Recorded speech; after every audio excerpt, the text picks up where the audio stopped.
Bruno ဟာလွန်ခဲ့တဲ့၄နှစ်က Manchester United စီပြောင်းရွှေ့ကိုအခွင့်အရေးရခဲ့တဲ့အချိန်ကိုအခုထိမမေ့နိုင်သေးပဲအဲ့ဒီတုန်းကအဖြစ်အပျက်ကိုအခုလိုပြန်ပြောင်းပြောပြလာပါတယ်အဲ့ဒီနေ့ညကသူဟာ Lisbon ကသူ့အိမ်ရဲ့အိတ်ခမ်းတွေကအဝတ်လဲခမ်းလေးထဲမှာရှိနေခဲ့တာပါအသက်2နှစ်အရွယ်သမီးလေးအိပ်ပျော်နေတဲ့အချိန်ည10:00နာရီမှာသူ့အေဂျင့်ကဖုန်းဆက်လာတာကြောင့်စူညံမှာဆိုလို့အဝတ်လဲခမ်းတွေကိုဝင်ပြီးဖုန်းကန်ခဲ့တာဖြစ်ပါတယ်Bruno ဟာသူ့ရဲ့ကစားသမားဘဝတစ်လျှောက်လုံးမှာအပြောင်းရွှေ့တစ်ခုဟာတေဟာယာကန်နှုန်းတေးကြပြီးဆိုမှပဲသူ့ကိုအတိပြီးဖို့ agent ကိုမအကြိုက်ထားလိရှိသူပါဒါကြောင့်ဒီလိုအချိန်မတော်ကြီးမှာ agent ကဖုန်းဆက်လာပြီးဆိုတဲ့ကလေးကတခုခုထူးခြားနေပြီဆိုတာသူသိလိုက်ပါတယ်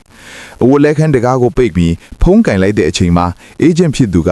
မင်းသတင်းကောင်းကြားဖို့အစင်သင်ဖြစ်ပြီလားလို့မေးခဲ့ပါတယ် Bruno ကဘာသတင်းလဲစပါးတင်လာလို့ပြန်မေးခဲ့ပေမဲ့ agent ကမဟုတ်ဘူး United ပဲအားလုံးအဆင်ပြေသွားပြီမင်းဘယ်လိုလုပ်ချင်လဲလို့ပြောလိုက်တဲ့အချိန်မှာ Bruno ဟာဘာစကားမှပြန်မပြောလိုက်တော့ပဲမျက်ရည်တွေဝဲလာခဲ့ပါတယ်သူ့ရဲ့မျက်ရည်တွေကို agent မသိစေကိုအတင်းအောင်ထားညံစကားတော့မပြောနိုင်ပဲထိနေတဲ့အချိန်မှာသူ့ဇနီးဖြစ်သူအာနာကအခန်းထဲကိုရောက်လာပြီးမင်းဘာလို့အဝတ်လက်ခံလက်ချောင်းနေတာလဲလို့လာမေးခဲ့ပါတယ်အဲ့ဒီအခါမှာတော့ Bruno က United ကငါ့ကိုခေါ်တော့မယ်လို့ပြောပြလိုက်တဲ့အချိန်မှာဇနီးဖြစ်သူကမင်းကိုနေတာလားလို့အံ့ဩစကြီးမေးခဲ့ပါတယ်အဲ့ဒီအချိန်မှာတော့ Bruno က